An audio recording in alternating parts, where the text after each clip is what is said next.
Journal entries regarding purchases and purchase return. आज हम देखेंगे कि जर्नल एंट्री कैसा पास करते परचेजेस एंड परचेज रिटर्न के लिए। परचेज गुड्स जो हम परचेज करते वो दो उसके रहते, टू मेथड्स रहते। कैश परचेज एक रहता, क्रेडिट परचेज एक रहता। अगर हम डायरेक्टली पेमेंट करके अगर गुड्स खरीद रहे तो कैश परचेज, अगर हम उधार पे ले रहे बाद में पेमेंट करते हैं उसका, बल्कि हम उधार पे अगर ले रहे तो वो क्रेडिट परचेज़ है। अब कैश परचेज़ के अपने को दो अकाउंट जो इफ़ेक्ट होते वो है परचेज़ अकाउंट एक और एक कैश अकाउंट एक इफ़ेक्ट होता। कैश परचेजेस के ट्रांजैक्शन में द अकाउंट्स दो जो इफ़ेक्ट होते वो परचेज़ अकाउंट एक इफ़ेक्ट होता, कैश अकाउंट एक होता।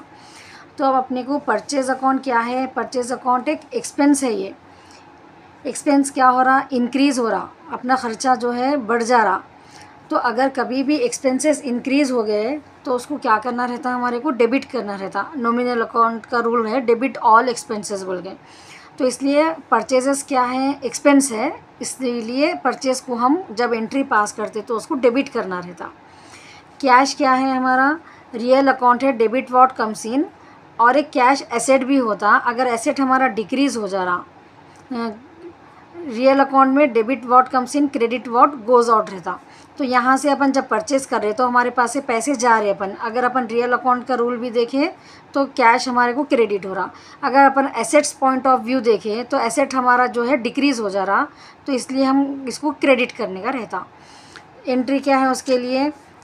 Purchase account data to cash account being goods purchase on cash, ये नरेशन रहता और एंट्री हम ऐसा पास करना रहता।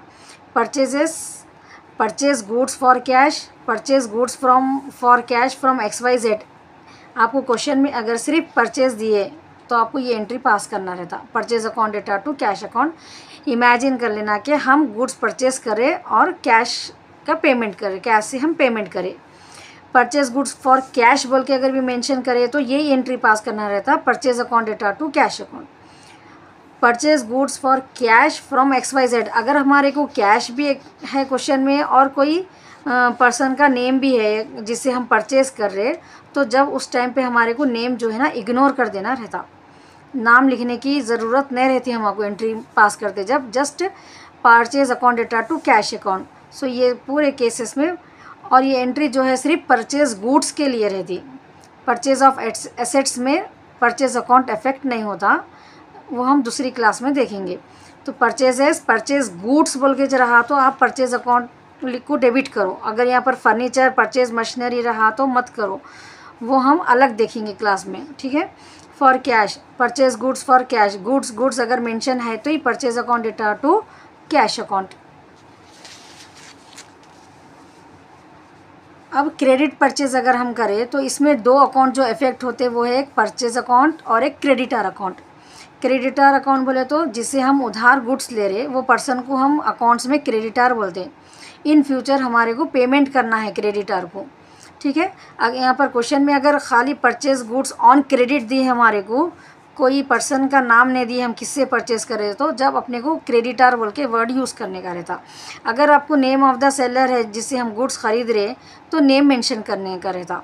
तो परचेजेस अगेन यहाँ पर भी एक एक्सपेंस है, एक्सपेंस इंक्रीज़ हो रहा तो हम परचेज अकाउंट को डेबिट कर देते। चाहे कैश परचेज करो आप, चाहे क्रेडिट परचेज करो, परचेज एक एक्सपेंस है, उसको डेबिट ही करना रहता। अब यहाँ पर हम गुड्स अगर कोई पर्सन का नाम दे दिया क्वेश्चन में, तो पर्सन का कभी भी नेम आया तो रिसीवर गिवर, ये टू वर्ड्स देखना अपन पहले कि अपने को उन्होंने दे रहे या ले रहे हमारे से। सो यहाँ पर XYZ जो है गिवर है, इसलिए XYZ को क्रेडिट करना है।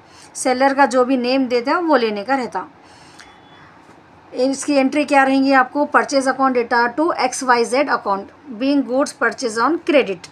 यहाँ पर आपको जो भी पर्सन से आप परचेज़ करें उसका नेम मेंशन रहता, वो क्रेडिटर का आपको यहाँ पर नेम लिखना रहता। Purchase goods from Raj, cash mention नहीं रहता वहाँ पर। जब purchase goods from Govind, purchase account data to Govind account.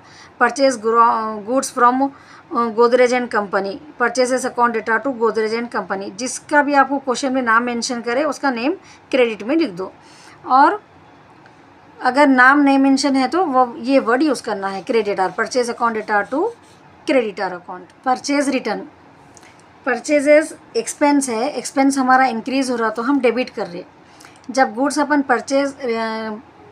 Purchase जो है हम रिटर्न करते तो हमारा एक्सपेंसेस जो है वो डिक्रीज़ हो जा रहे, तो एक्सपेंस डिक्रीज़ हो रहे तो हम क्रेडिट कर रहे।